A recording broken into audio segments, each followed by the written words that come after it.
الشيطان الرجيم. بسم الله الرحمن الرحيم. الحمد لله رب العالمين،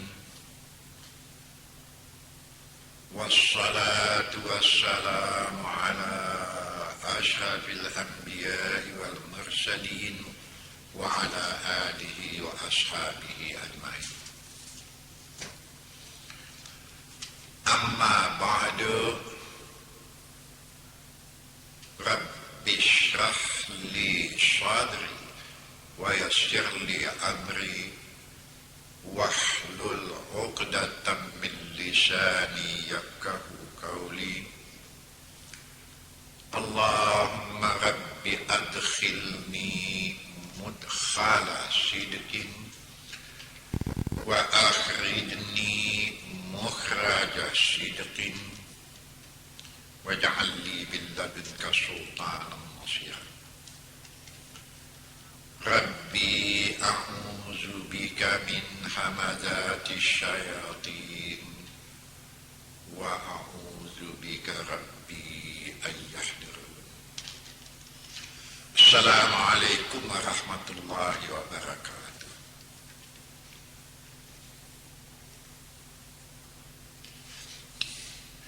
Yang menjadi titik tolak ceramah saya pada waktu ini, itu saya ambil dari surat Al-Ma'idah ayat yang kedua. Tapi harus juga diketahui, Ma'idah ayat yang kedua ini yang terakhirnya ini. Kalau dari pangkal lain tuh. Jadi coba periksa nanti kira-kira baris yang terakhir yang berbunyi wa ta'awanu 'alal birri wat taqwa wa la ta'awanu 'alal ismi wal 'udwan wattaqullah innallaha syadidul 'iqab. Itu Maidah ya, ayat yang terakhir.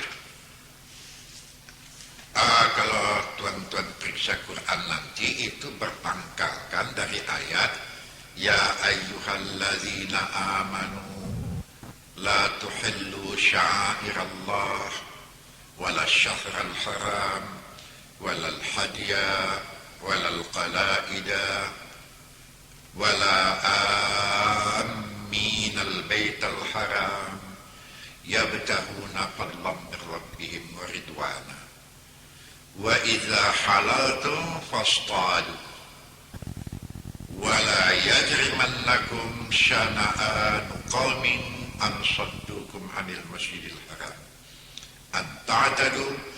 Baru kita jumpai ayat wa ta'awanu 'alal birri wat taqwa wa la ta'awanu 'alal ismi wal 'udwan wattaqullah innallaha syadidul 'iqab. Baik juga ya, saya artikan dulu semuanya baru sampai ke akhir. Seluruh ayat ini ada juga hubungannya dengan persoalan akhlak. Ada juga persoalan dengan akhlakun karimah, itu kan sudah pernah saya sampaikan ya. Budi, akhlak, sopan santun, apalagi pada bulan-bulan yang tertentu. Arti literalnya begini, arti literal dari ayat ini seluruhnya dulu ya. Hai orang-orang yang beriman, janganlah kamu rusakkan syiar Allah. Tidak juga engkau rusakkan pada bulan-bulan terhormat, bulan suci maksudnya. Jangan bikin tingkah yang tidak-tidak maksudnya.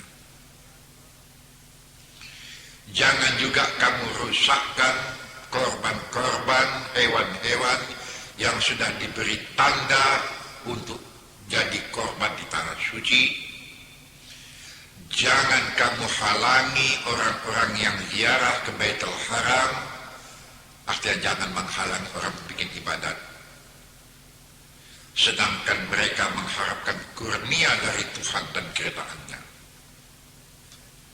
Apabila kamu telah sempurna mengerjakan haji, boleh kamu berburu binatang. Ini ada soalnya dengan pekerjaan haji. Jangan kamu berbuat terperdaya dengan memperbuat aniaya karena bencimu kepada satu kaum yang tadinya telah pernah menghalangi dan menghambat kamu untuk datang ke Masjidil Haram.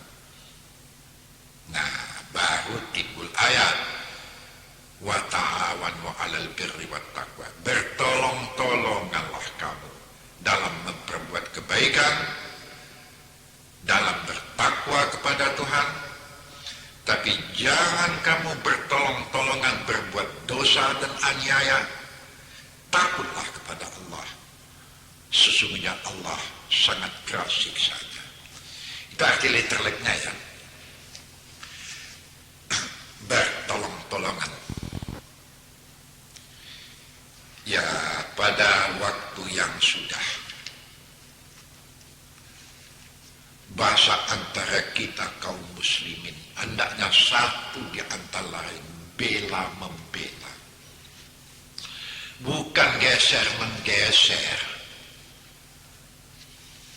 Bela membela. Ada teman yang sedang mempunyai kedudukan baik, itu kita ikut membelanya agar kedudukannya bertambah utuh. Bukan ikut menggesernya di mana kita ingin duduk di tempat yang macam itu.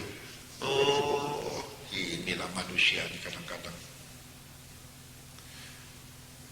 Bantu-membantu, bekerja sama dengan teman sejawat, kaum kerabat, segolongan. Kalau makin jauh saya katakan seorganisasi, separtai. Ini adalah kerja yang terpuji di sisi Allah. Buruk sekali. Saya kontan-kontan mengatakan, kalau sampai di satu kelompok, di satu organisasi, todong-menodong, awak sama awak, kalau istilah pepatah, menuhuk kawan seiring, menggunting dalam lipatan. Ya Allah, hentikan ini. Tidak betul itu kerja ya. Kenapalah kita mesti merasa iri hati, dengki kepada teman yang sudah mendapat kedudukan baik. Kita ikut membelanya agar dia mendapat kedudukan baik, itu tetap. Tapi yang dibela ini pundaknya tahulah diuntung. Jangan sombong-sombong tak tentu. Sudah dia dibela duduk di tempat itu, awak pula dipijak-pijaknya. Ini tidak ada utang manusia macam ini. Jadi ada pengertianlah satu dengan yang lainnya. Bela membela, bertolong-tolongan dalam kebaikan, kerjasama, gotong royong istilah sekarang ya. Di desa-desa, di kampung-kampung kan selalu ada gotong royong dalam kebersihan, kerjasama begitu. Ini betul, sudah sesuai dengan kehendak Allah dan Rasul, sudah sesuai dengan pertolongan agama. Dapat dipelihara kepentingan bersama. Termasuk ya, apalagi kita sudah bernegara ini, hendaknya kita jangan meruntuhkanlah. Begitu hebat angkatan 45 dulu membuat kemerdekaan, kita sudah makan terhidang saja, berantem kita sama kita. Perkara sudah makan terhidang, tidak. Setiap bangsa yang ada dasar dan jiwa tolong menolong di anggota masyarakatnya, selain daripada mereka akan maju dan makmur, Allah juga mengatakan baldatun thayyibah wa rabbun ghafur,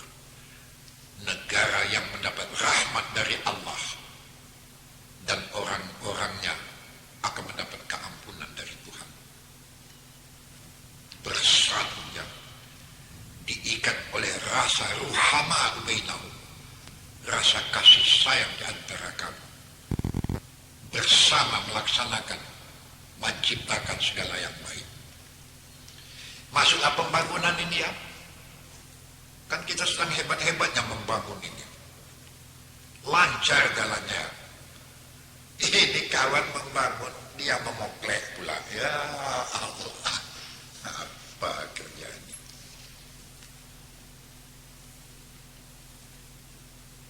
Hal-hal yang semacam ini harus disadari. Ingat, mereka masyarakat yang anggota-anggotanya pecah belah, maki memaki, geser menggeser, itu serupa saja dengan pasir di pantai. Walaupun mereka berada di suatu tempat, tapi satu dengan lain tidak ikat mengikat. Hingga sedikit saja hempasan ombak, menjadi pasir itu bertebaran ke sana kemari. Di satu tapi satu dengan lain tidak mau tahu. Tidak ada rasa bela membela, tolong menolong. Kunci rahasia rahmat Allah, rahasia keberhasilan sebuah usaha adalah satu dengan lain harus sokong menyokong, bela membela. Di manalah manusia yang bisa hidup sendiri di dunia ini? Tapi dasarnya ada dalam soal kebaikan. Kalau dalam soal kejahatan, tolong menolong, kesudahnya kamu sendiri berantem nanti. Bukan tolong menolong nanti geser menggeser akibatnya. Ya. Ini yang dimaksud oleh surat Maidah di akhir pada surat ayat yang kedua tadi. Maidah yang kedua di ayat yang terakhir. Wa ta'awanu 'alal birri wat taqwa. Bertolong-tolonganlah kamu dalam berbuat kebaikan, membina ketakwaan. Tapi wala ta'awanu 'alal ismi wal 'udwan. Tapi kalau dalam bentuk pekerjaan yang dilarang, dalam bentuk yang bisa menimbulkan permusuhan, jangan lakukan. Bahkan dibasmi maunya, bukan tolong menolong. Kalau dalam bentuk dosa dan kejahatan itu jangan tolong menolong. Kita ikut menyingkirkan, membasminya. Wattaqullah, takutlah kepada Allah. Kenapa? Ingat, sesungguhnya azab Allah itu berat sekali yang akan kamu terima kalau tidak dijalankan dengan baik.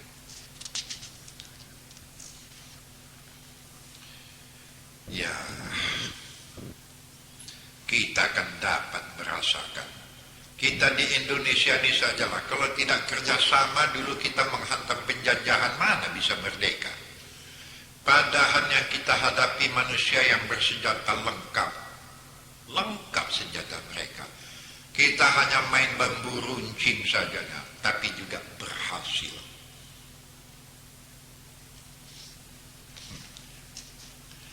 Saya ingat waktu saya sekolah di Sumatera Barat. Ini barangkali kisah pendek ini ada juga manfaatnya untuk kita. Waktu itu saya pulang ke kampung. Kampung saya di satu desa yang berhutan-hutan. Babi banyak di sana itu, babi hutan. Jadi umumnya orang-orang di kampung saya itu memelihara anjing.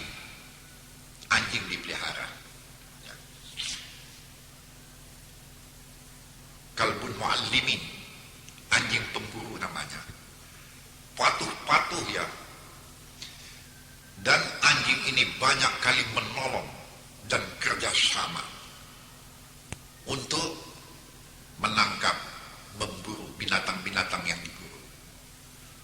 Saya satu kali ikut, ya, ada 7 ekor anjing.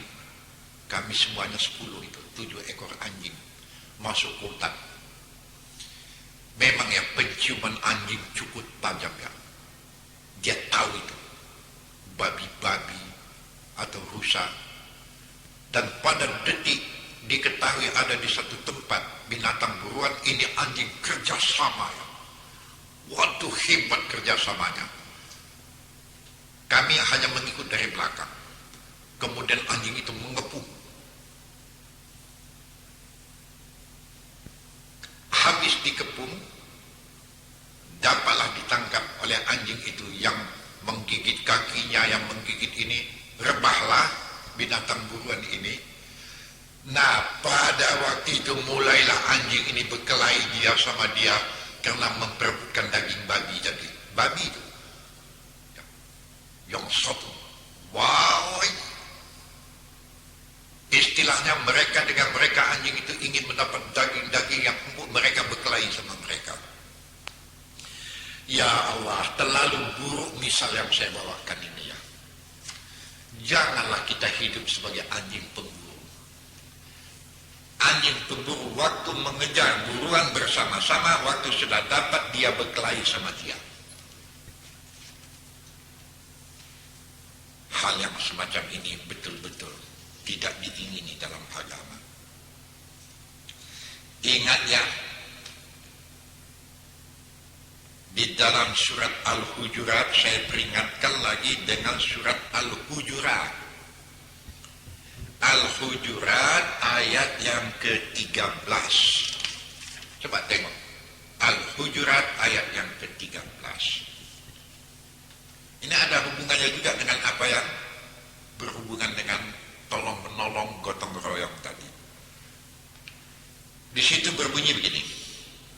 Ya ayyuhan nasu inna khalaqnakum min zakarin wa unsa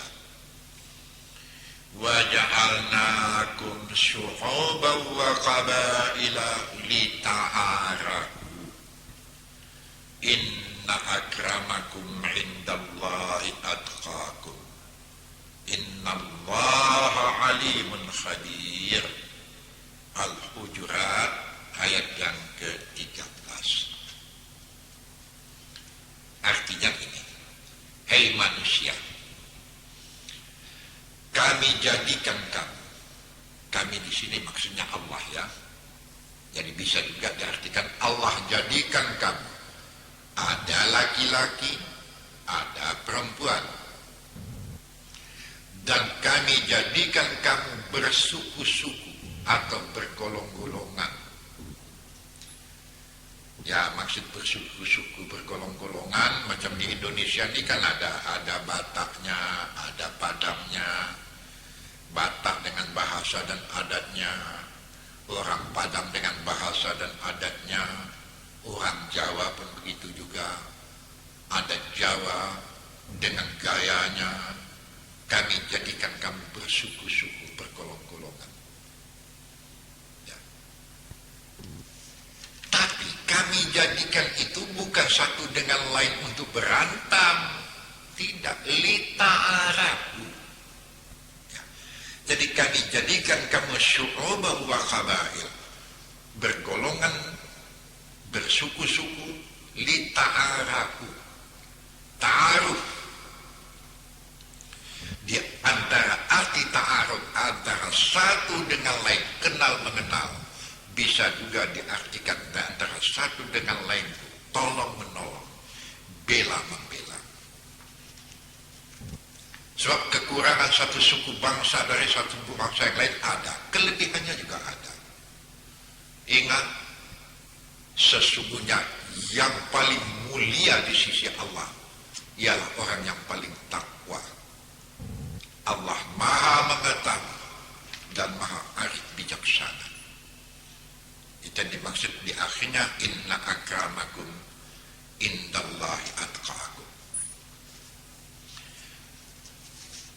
Jadi kita dibikin bersuku-suku, berbangsa-bangsa, kelebihannya ada. Tak usahlah kita dulu bangsa Cina masuk bangsa Eropa terlalu luas bangkali dunia ini. Cara kecil sajalah. Bangsa Jawa, bangsa Sumatera ini pun terbagi-bagi. Ada bahasa Bataknya, ada bahasa Padangnya, ada orang Delinya. Bukan satu di antara lain hantam-menghantam, geser-menggeser, isi-mengisi. Ini tuntutan dalam agama ini. Yang satu dengan lain bela-membela, isi-mengisi. Ini yang dimaksud dengan tolong-menolong, gotong royong. Alah, bapak-bapak yang hebat-hebat duitnya, maka dapat dia menikmati segala makanan ikan yang dipanggang. Ada pemukat ikan. Kalau tak ada pemukat ikan, bisa bapak-bapak yang hebat-hebat makan ikan. Bisa duitnya itu dimakannya. Jadi orang pemukat ikan ini pun hormati pula lah. Ya, karena dia yang memukat ikan itu. Apalagi? Itu buah-buahan. Macam buah apel, buah anggur, buah apa. Itu kan petani yang menanamnya itu. Maka yang kaya-kaya ini dapat menikmati segala macam buah-buahan, segala saunya, segala duriannya ini. Karena ada petani yang melakukannya itu. Jadi kan pantas petani-penadi itu dibela juga. Padi yang dimakan itu kan petani menanamnya. Bela, tolong menolong, kerjasama. Kalau perlu pengairannya kita bereskan, nanti padinya ikut kita memakannya. Ini tidak. Anda beres soalnya. Tumangka. Ini masuk bidang akhlak juga ya. Tolong menolong ini juga masuk bidang akhlak ini. Fa'aslihu baina akhawaikum ini juga masuk bidang akhlak. Ya. Jadi kalau ada nampak yang bertengkar, kita turun tangan supaya satu dengan lain ada rasa kasih sayang. Bukan supaya makin berantem. Ini tukang kipas nih juga. Kalau tukang kipas ini kan dimaksud dengan hamazatis syayatin, ini masuk setan ini yang mengipas-ngipas ini ya. Bukan mendamaikan, ikut mengipas pula. Sudah kawan berantem, diambil keuntungan dari yang dikipasnya itu. Tak dalam manusia. Macam mana orang macam ini tidak menjadi ahli neraka ya? Kalau tidak ya, di antaranya tidak akan Nabi katakan di dalam satu hadis, al-mu'minu lil mu'mini kal bunyan yashuddu ba'duhu ba'dan. Tak ada ulama yang tidak mengenal hadis ini. Mutawatir ini ya. Orang mukmin dengan orang mukmin hendaknya macam satu bangunan ya. Yang satu mengukuhkan yang satu. Yang satu menguatkan yang lain.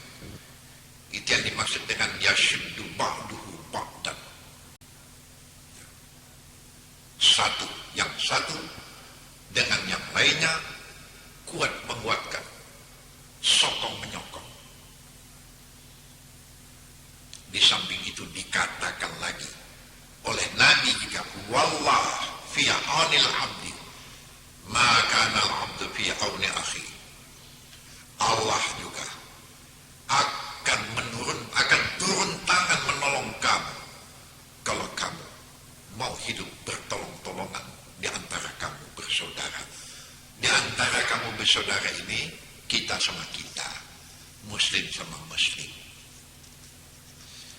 Ya, saya teringat bahasa tolong menolong dalam kebaikan manusia yang berjasa termasuk adalah orang yang berjasa membantu orang lain. Iman yang sempurna manakala seseorang itu mengasihi saudaranya seperti mengasihi dirinya sendiri. Allah pasti akan menolong hamba yang semacam ini. Sebab itulah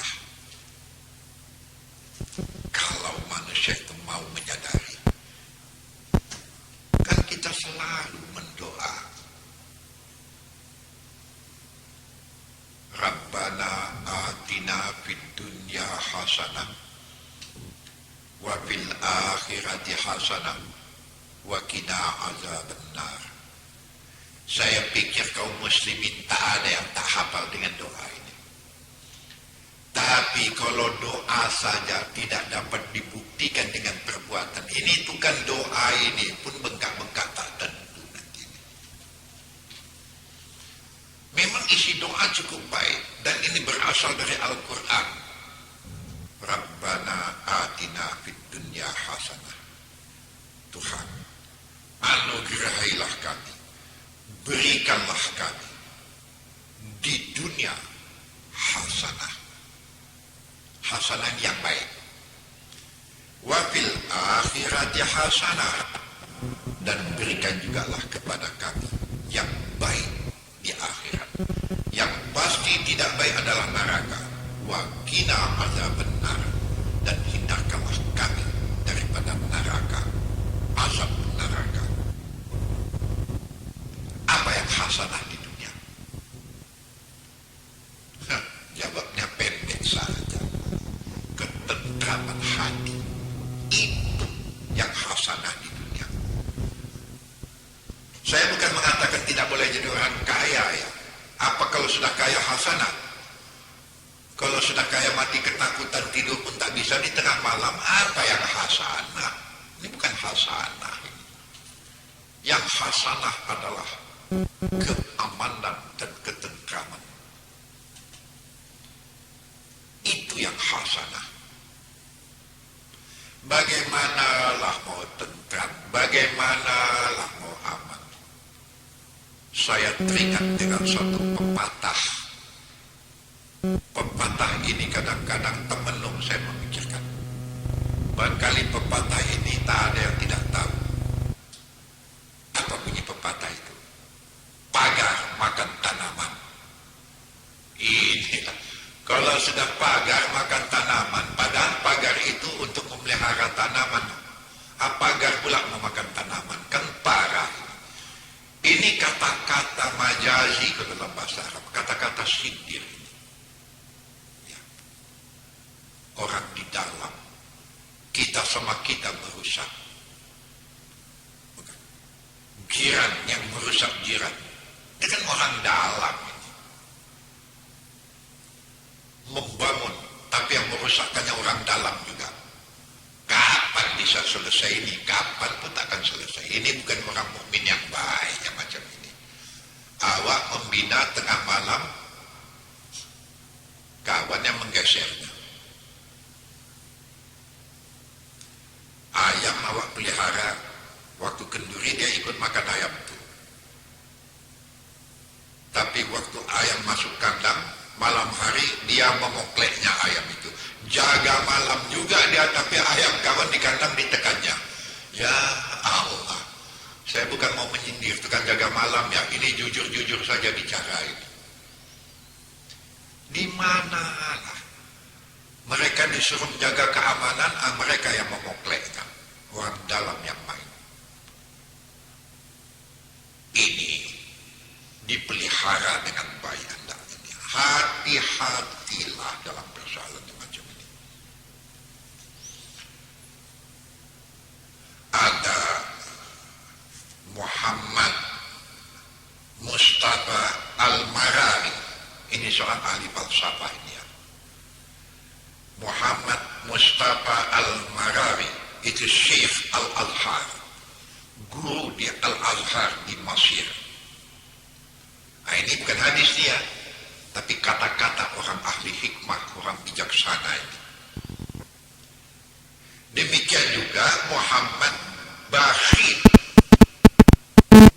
Muhammad Bahid ini mufti di Mesir. Mustafa Al-Marari ini Syekhul Azhar, guru besar di Al-Azhar. Nada kedua mereka ini hampir sama. Bunyinya begini. Apa yang saya katakan ini hanya ucapan dari Mustafa Al-Marari yang oleh mufti Mesir disokong penuh. Apa katanya? Tolong menolong menghidupkan satu anggota masyarakat dengan yang lainnya penuh hidup dengan kasih sayang dan bela-membela. Menguatkan tali perhubungan silaturahim, tolong-menolong dalam rumah tangga dan juga rumah tangga teman, ikut kita menolongnya agar terjadi kebahagiaan. Itu sama sekali